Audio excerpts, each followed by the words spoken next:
मंगलवार यानी परसों वित्त मंत्री निर्मला सीतारमण देश का बजट पेश करने वाली हैं। हर तबका, हर वर्ग, हर सेक्टर बजट से कुछ न कुछ उम्मीद कर रहा है।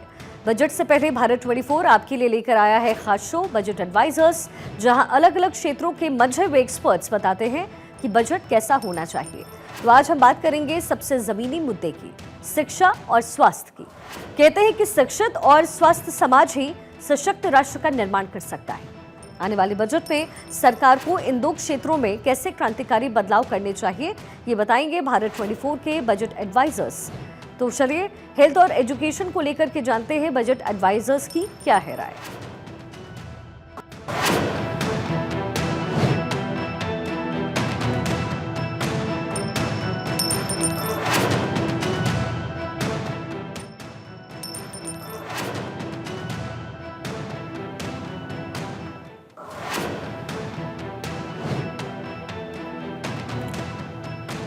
बजट को लेकर देश में चर्चा चल रही है और ख़ासतौर से शिक्षा को लेकर लोगों की बहुत उम्मीदें हैं सरकार से। एक तो ये है कि अगर हम पिछले सालों में देखें तो शिक्षा के बजट में कोई ख़ास बढ़ोतरी नहीं देखी गई है। अगर हमको विकसित भारत बनना है तो किसी गांव में, किसी शहर में जो सबसे शानदार बिल्डिंग होनी चाहिए वो स्कूल की बिल्डिंग होनी चाहिए। जो सबसे अच्छे ब्रांड का कपड़ा होना चाहिए वो हमारे स्टूडेंट्स का कपड़ा होना चाहिए। अभी हमारा जो मिड डे मील है वो भी इस स्तर का होना चाहिए कि खाने वालों का एक आकर्षण बना रहे। लेकिन अभी क्या है, अभी आज की भी स्थिति यही है कि हम मिनिमम लेवल पे उसको सस्टेन करने के बारे में ही सोचते रहते हैं। दूसरी बात यह है कि डिसेंट्रलाइजेशन की बहुत ज़्यादा ज़रूरत है। अगर शिक्षा एजुकेशन सेक्टर को हम वाकई में रिवैम्प करना चाहते हैं, स्ट्रेंथन करना चाहते हैं, क्योंकि बच्चे तो पूरे देश के हैं।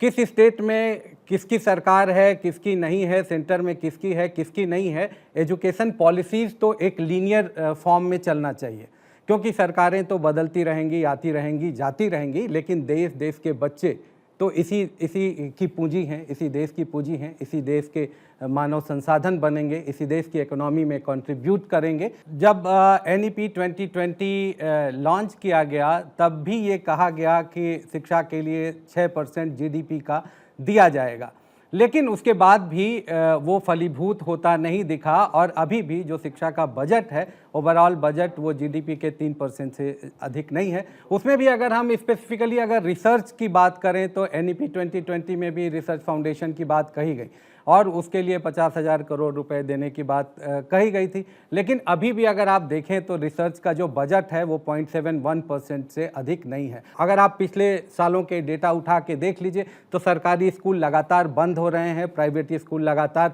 बढ़ रहे हैं। आखिर ये इनइक्वालिटी क्यों हो रही है? और वही हायर एजुकेशन में भी रिफ्लेक्ट हो रहा है। अब प्राइवेट यूनिवर्सिटीज़ तेज़ी से खुल रही हैं और आप बहुत सारे यूनिवर्सिटीज़ में चले जाइए, कॉलेजेस में चले जाइए। मैं पब्लिक सेक्टर की बात कर रहा हूँ, आपको वहाँ पे टीचर स्टूडेंट रेशियो उठा के देख लीजिए।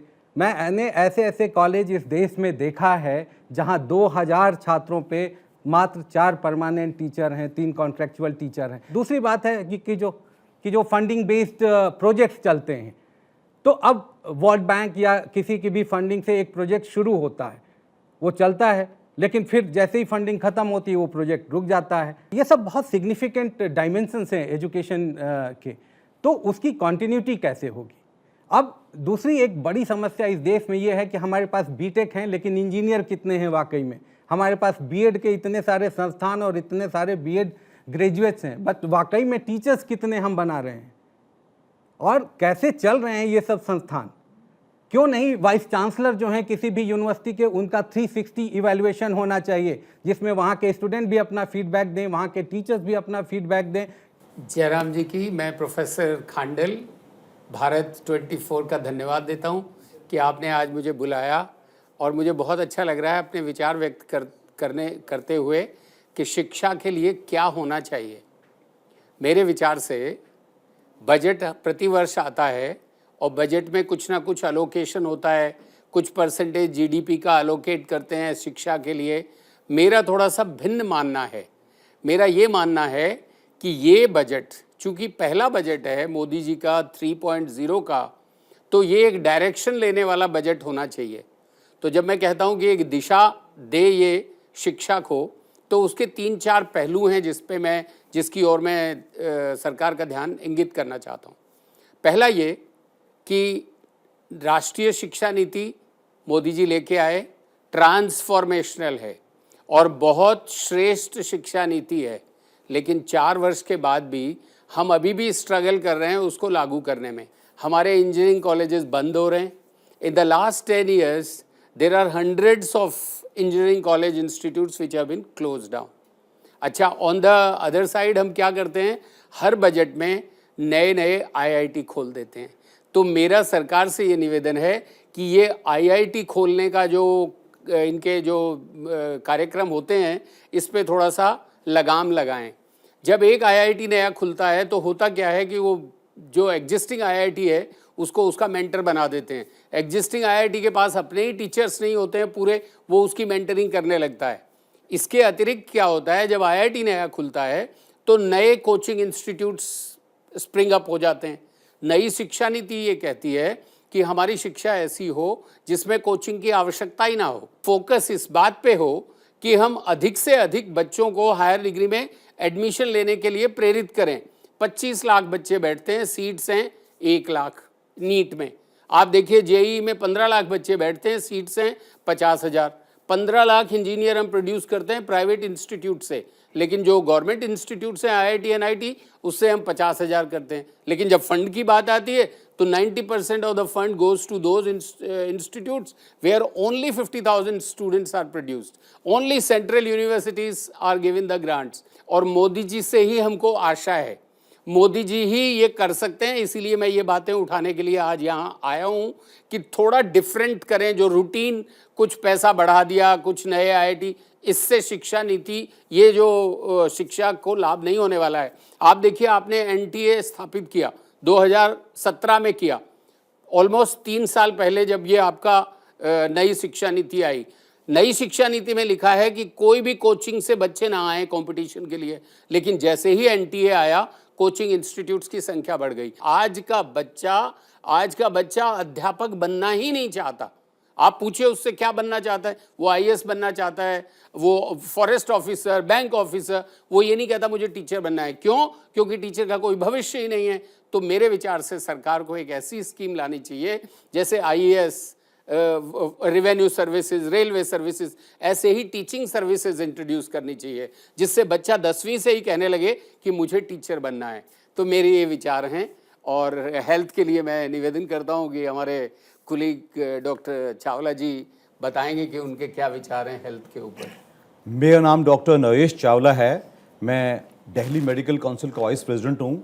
मुझे खुशी है कि भारत 24 ने ये छोटा डिबेट शुरू किया है, एक विचार गोष्ठी, क्योंकि हेल्थ और एजुकेशन पोस्ट इंडिपेंडेंस 2 ऐसे सेक्टर हैं। बजट पहले भी आते रहे हैं, सरकारें पहले भी बदलती रही हैं, वो ये विचार हम पहले भी बनाते रहे हैं, लेकिन मुझे बड़े अफसोस से कहना पड़ेगा, these 2 are the most neglected sectors. सोच के देखिए, विद लेस फंड्स, चाहे वो पब्लिक सेक्टर हो चाहे वो प्राइवेट सेक्टर का प्रमोशन हो, वो कैसे आगे बढ़ सकता है। We have good medical colleges, we have the best of doctors in the world, but जब इन डॉक्टर्स को प्रॉपरली एम्प्लॉय नहीं किया जाएगा, जब इनको प्रॉपर आयुष्मान भारत, हम कहेंगे इससे बेहतर स्कीम पूरी दुनिया में नहीं हो सकती। इस सरकार का धन्यवाद, इसको आगे लाया गया, अच्छी तरह प्रमोट किया जा रहा है। लेकिन आयुष्मान भारत में एक छोटी सी कमी, एक जो डॉक्टर्स हैं, जो नर्सिंग होम्स हैं, जो हॉस्पिटल्स हैं, वो वेल पेड नहीं हैं। एक जो सर्जरी है, जो अच्छी सर्जरी एक फिक्स अमाउंट में हो सकती है, उसका अगर 1/3 रेट डॉक्टर को या हॉस्पिटल को या नर्सिंग को दिया जाएगा, वो करेगा तो जरूर, लेकिन कहीं ना कहीं क्वालिटी सफ़र होगी। हमने हजारों छोटे देश देखे हैं, सिंगापुर, हांगकांग, उनमें मेडिकल टूरिज्म इतना आगे बढ़ रहा है। दुनिया भर के लोग वहाँ आते हैं, अपने हेल्थ के लिए अपनी प्रोसीजर करवाते हैं, देश में घूमते हैं, देश को अच्छा खासा फॉरेन एक्सचेंज मिलता है। मैं समझता हूँ आने वाला हिंदुस्तान, आने वाला भारत एक बहुत अच्छा मेडिकल टूरिज्म हब बन सकता है, लेकिन ये तब बनेगा जब मेरी सरकार हेल्थ सेक्टर पे लोगों को बढ़ावा देगी, लोगों का स्वास्थ्य बेहतर होगा, लोग बीमारियों से सफ़र नहीं करेंगे। पहले हमारे देश में इन्फेक्शस बीमारियां ज़्यादा होती थी, अब हम देख रहे हैं नॉन कम्युनिकेबल डिसीजेज, जिसको कि हम लाइफस्टाइल डिजीज होती हैं, जो कि बेसिकली पहले वेस्टर्न वर्ल्ड में होती थी, वो भी ज़्यादा होना शुरू हो गई हैं। तीसरी चीज़ जो हमें बहुत हर्ट की है, that is health education, medical education.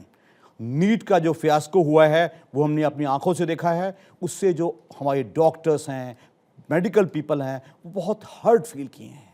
इसको अच्छे से रेगुलेट किया जाए। गांव-गांव में, छोटे से छोटे कस्बे में अगर प्राइमरी हेल्थ सेंटर्स, सब सेंटर्स अच्छे से काम करें तो जो देश का जो विकास हो रहा है उसका फ़ायदा हर कोने में मिलेगा, एक इंक्लूसिव ग्रोथ होगी। और जो हम उम्मीद करते हैं इस सरकार से, वो आने वाली सरकारों से, कि मेरा देश महान बने, वो सिर्फ नाम का महान नहीं बनेगा, वो एक्चुअली में महान बनेगा। आज तक हम जो एलोकेशन है वो हेल्थ एलोकेशन 1% से आगे पीछे घूम रहे हैं, इससे काम नहीं चलेगा। मेरे विचार में it should be raised in this rate only up to at least 2 to 2.5%। वो आने वाले सालों में ये बढ़ावा दिया जाए। इसी उम्मीद पे हम उम्मीद करते हैं कि हम एक हेल्दी इंडिया बनेंगे और उसके बाद ही हम कुछ सोचते हैं कि हम एक सुपर पावर बन पाएंगे। अब मैं डॉक्टर DK गुप्ता से रिक्वेस्ट करूंगा वो अपने विचार व्यक्त करें।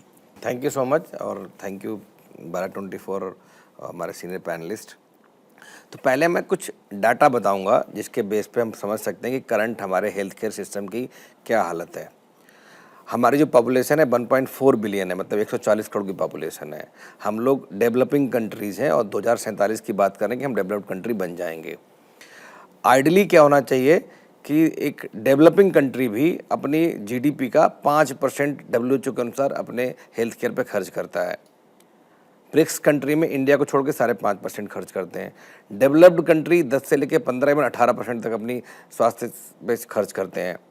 हम बात करें, मैं डॉक्टर साहब थोड़ा डिफर करूंगा क्योंकि लेटेस्ट डाटा है जो 70 साल तक हम अपने GDP का 1 से लेकर 1.25% तक खर्च करते रहे। मोदी जी आए, उन्होंने 10 साल में उस 1.25% को 2.5% कर दिया है। बहुत अच्छा डिसीजन लिया, हम सब स्वागत करते हैं। और शायद कोविड में इस चीज़ का हमें दिखा भी, इसलिए हम साथ बच भी पाए।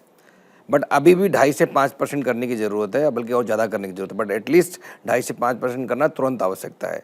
दुनिया की हमने इतनी बड़ी आयुष्मान स्कीम लागू कर दी है कि वो वर्ल्ड की लार्जेस्ट कैशलेस स्कीम है और इसमें लगभग 40-50 करोड़ बेनिफिशरीज हैं। ठीक है, 5 लाख का इंश्योरेंस कवरेज है। 60 साल का कवरेज था, उसको 70 साल करने का प्लान किया गया है।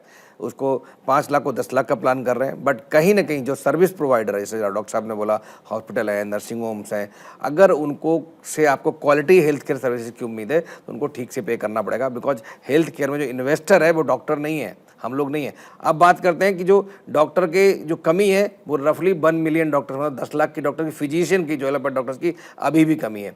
नर्सेज की बात करें तो हर 1000 पॉपुलेशन पे 3 नर्सेज होनी चाहिए। इंडिया 1.96 पे है अभी, मतलब हर जगह जो है अभी भी कमी है, नर्सेज की भी भारी कमी है।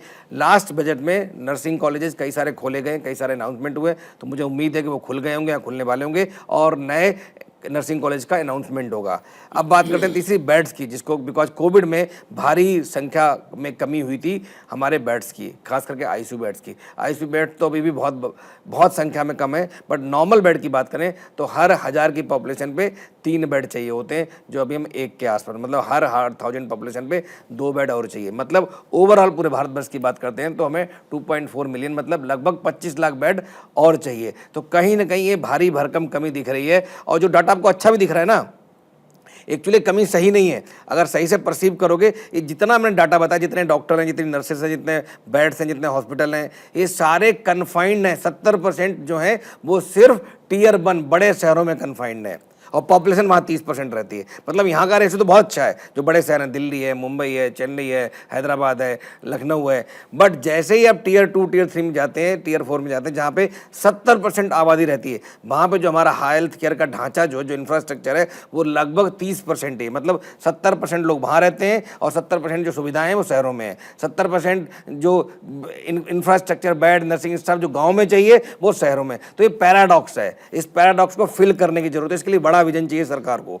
एक बेड को बनाने में, अगर 100 बेड का अस्पताल बना रहे हैं तो 70 करोड़ से लेकर 100 करोड़ तक लगते हैं। मतलब एक बेड को बनाने में, पूरा डेवलप करने में 70 लाख से लेकर 1 करोड़ पर बेड लगता है। Very good. अब आपने शिक्षा की बात की तो मूल बात यही है कि जब तक लक्ष्मी और सरस्वती ये दोनों का सामंजस्य ठीक नहीं होगा, हम एक बढ़िया एजुकेशन मॉडल हिंदुस्तान में नहीं दे पाएंगे। अभी क्या है, हमारे पास जो मॉडल्स उभरते हैं वो बिट्स एंड पीसेज में उभरते हैं। इतने तरह के स्कूल हैं, सेंट्रल स्कूल हैं, नवोदय स्कूल हैं, एमसीडी के स्कूल हैं, एनडीएमसी के स्कूल हैं, नवयुग स्कूल हैं। आप किसी स्टेट में चले जाइएगा तो स्टेट के 3-4 तरह के स्कूल हैं, सीएम एक्सीलेंस स्कूल हैं। तो इतने तरह के स्कूल हैं, लेकिन कमिटमेंट कहाँ है सरकार का? क्या जो इलेक्टेड रिप्रेजेंटेटिव्स हैं, जो ऑफिशियल्स हैं, वो गवर्नमेंट स्कूल में अपने बच्चों को पढ़ा रहे हैं? हमारे देश को अगर सच में विकसित भारत बनाना है 2047 में, तो 2 एरिया हैं जहां पे सरकार को अपना फोकस डबल ट्रिपल 4 टाइम्स करना पड़ेगा। वो शिक्षा है और स्वास्थ्य है। अगर भारत में हम लोग बच्चे जो हमारे, जो युवा आ रहा है, वो शिक्षित होगा और वो इंटेलिजेंट होगा, फोकस करेगा अपने काम पे, तो देश विकसित देश बन जाएगा। और उनका हेल्दी होंगे तो वो और ज्यादा एफर्ट्स करेंगे, और ज्यादा कमिटमेंट होगा, अदरवाइज नहीं होगा। और तीसरा एम्प्लॉयमेंट, कि हमें सरकार को एम्प्लॉयमेंट क्रिएट करना चाहिए। तो अगर शिक्षा स्वास्थ्य अच्छा कर देंगे तो देश को हम प्रगतिशील बना सकते हैं और उसको जो हम चाहें वो अचीव कर सकते हैं। मुझसे पूछा जाए, हेल्थ से पहले भी टीचर का ईमानदार होना, टीचर का कॉमर्शलाइज ना होना मेरे हिसाब से सबसे बड़ा एरिया है। हमने देखा है स्कूल हैं, टीचर कितना सीरियस है, कितना सीरियसली बच्चे को टीचिंग इम्पार्ट करता है, ये बहुत जरूरी है। सर वो केवल एजुकेशन में नहीं, वो डॉक्टर के ऊपर भी लागू होता है कि ट्रस्ट सब पे लागू है। लेकिन एक बात सुनिए ना, नहीं, जब बच्चा पैदा होता है तो सबसे पहले अस्पताल नहीं जाता, पहले वो स्कूल जाता है। प्राइमरी शिक्षा होती है। अगर हम प्राइमरी शिक्षा स्ट्रॉन्ग करेंगे, उसमें प्रिवेंशन पे, प्रोटेक्शन पे सबकी बातें करेंगे, अंदर की बातें ज्यादा अच्छा रहेगा। डॉक्टर डीके गुप्ता, इसमें कोई शक नहीं है। हम चाहते हैं जो बजट का ऑलमोस्ट 80% प्राइमरी हेल्थ केयर में खर्च होना चाहिए, वेयर्स ऐसा एम्फेसिस बिल्कुल भी नहीं है। नहीं सर, एनएसएस 5th राउंड का जो कंज्यूमर डेटा अगर आप देखिए तो न्यूट्रिशन का स्टेज है। लोग अब शहर में आ गए लेकिन केवल 2 टाइम का खाना खा रहे हैं, तो अब न्यूट्रिशन वैल्यू तो लगातार घट रही है और एजुकेशन भी बढ़ रहे हैं। न्यूट्रिशन, ये सब रिलेबली चीजें हैं। मैंने कई देशों के मॉडल्स देखे हैं, इतने असफल नहीं हैं। सरकारें अगर सिंसियर हों, प्रॉपर सपोर्ट दें और प्रॉपर इसको कैरी ऑन किया जाए, तो मैं समझता हूँ इतना बड़ा देश है। हमने सरकार तो है ही है। सरकार पॉलिटिकल विल तो किसी भी प्रोग्राम को इम्प्लीमेंट करने के लिए चाहिए, उनका विजन चाहिए, बड़ा चाहिए। बट डेफिनेटली एक चीज और है, एक बात बोल दूं जी। देखिए, हमारा जो चर्चा हुई, जो इम्पोर्टेंट जो बातें आप लोगों ने बोली, उसको मैं समराइज कर दूं। सबसे बड़ी बात राय सर ने बोली कि हमको ये देखना होगा कि वाइस चांसलर्स का 360 डिग्री इवैल्यूएशन। आज हम बोलते हैं कि कॉलेजेस से, यूनिवर्सिटीज से बच्चे इंडस्ट्री रेडी होने चाहिए, बच्चे सोसाइटी रेडी होने चाहिए। तो क्या हमारे टीचर सोसाइटी? नहीं, आजकल उल्टा हो गया। बच्चे रेडी नहीं, बच्चे जा रहे हैं बाहर पढ़ने। 12th के बाद आधे बच्चे बाहर जा रहे हैं। नहीं, ब्रेन ड्रेन हो रहा है, वहीं सेटल हो रहे हैं। डॉक्टर्स बाहर जा रहे हैं, एम्स के डॉक्टर्स बाहर जा रहे हैं। तो कहीं ना कहीं सरकार को ब्रेन ड्रेन रोकने के लिए अच्छी शिक्षा तो चाहिए, और साथ में उनको एम्प्लॉयमेंट भी अच्छा देना पड़ेगा। अगर हम बचपन से ही बच्चों को ये सिखा देंगे कि आपको जीवन पर्यंत 100 वर्ष जीना है और हेल्दी जीना है, बिल्कुल सही बात। तो ये जो हेल्थ की बातें कर रहे हैं, इनकी आवश्यकता ही नहीं है। हमारे पूर्वज बड़े बूढ़े कभी भी हॉस्पिटल जाना ही उनको पसंद नहीं था, वो जाना ही नहीं चाहते थे। भाई हॉस्पिटल किस लिए जाना है, हम अपना स्वास्थ्य स्वयं रखें। मैं सदा लोगों से कहता हूँ, अगर 140 करोड़ भारतीय ये निर्णय ले लें कि हम स्वस्थ रहेंगे, स्वस्थ रहना हमारी रिस्पॉन्सिबिलिटी है। हॉस्पिटल स्वस्थ नहीं रख सकता। हमने कोविड में देख लिया, best of the hospitals in Italy, best of the hospitals in US, but people were dying. और हमारे यहाँ लोग इसलिए बच गए कि वो हॉस्पिटल नहीं गए, वो घर पे रहे, उन्होंने अपना देसी उपचार किया। अच्छा, कैसे क्लोज करते हैं? नहीं, क्लोज नहीं करते हैं। देखिए, अगर हम शिक्षा दे दें बच्चों को कि वो हेल्दी रहें तो कोई समस्या नहीं। दूसरी बात, हम ये देखें कि हमारे बच्चे यूक्रेन में मेडिकल डॉक्टरेट के लिए जा रहे हैं, रशिया में जा रहे हैं, क्योंकि यहाँ सीट नहीं मिल रही। हमें ये देखना होगा कि हम रशियन गवर्नमेंट से, यूक्रेन गवर्नमेंट से, वहाँ जो इंस्टीट्यूट में जहाँ हम बच्चे जा रहे हैं, इंटरनेशनल लेवल पे हम कोलैबोरेशन करें और कहें कि हमारे बच्चे आएंगे। एक मिनिस्ट्री हो, मिनिस्ट्री ऑफ इमिग्रेशन, और मिनिस्ट्री ऑफ इमिग्रेशन में हम युवा बच्चों को भेजें यहाँ से 10 साल के लिए, 20 साल के लिए। आज विश्व में स्किल्ड मैन पावर सबको चाहिए, इजराइल को चाहिए, फिलिस्तीन को चाहिए, यूक्रेन को चाहिए, रशिया, और सबको भारतीय मैन पावर चाहिए।